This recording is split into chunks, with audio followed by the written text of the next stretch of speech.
బాలనటుడిగా పరిచయమైన తేజ సజ్జా చైల్డ్ ఆర్టిస్ట్గా పలు హిట్స్లో భాగమయ్యాడు. ఇక కథానాయకుడిగా టర్న్ అయ్యాక జాంబిరెడ్డితో ఫస్ట్ సక్సెస్ చూసిన తేజ తాజాగా సంక్రాంతికి విడుదలైన హనుమాన్తో ఏకంగా పాన్ ఇండియా సక్సెస్ చూశాడు. అంతేకాదు 29 ఏళ్ల ప్రాయంలో పాన్ ఇండియా హిట్ కొట్టిన సౌత్ హీరోగా ప్రత్యేక గుర్తింపు పొందాడు.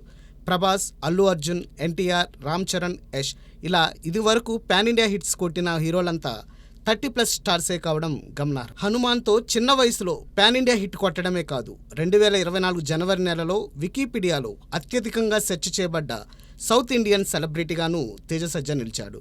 తేజ సజ్జా తరువాతి స్థానాలలో ప్రభాస్, మహేష్ బాబు, విజయ్, కమల్ హాసన్, నాని, పృథ్వీరాజ్ సుకుమారన్, మమ్ముట్టి, ధనుష్, చిరంజీవి టాప్ 10లో స్థానం పొందారు. మొత్తం మీద హనుమాన్ ఘన విజయంతో తేజ సజ్జా దిశ మారిందనే చెప్పొచ్చు. ప్రస్తుతం యూఎస్లో హనుమాన్ని ప్రమోట్ చేసే పనిలో బిజీగా ఉన్న మిస్టర్ తేజ రాబోయే చిత్రాలతో తన స్థాయిని మరింతగా పెంచుకుంటాడేమో చూడాలి.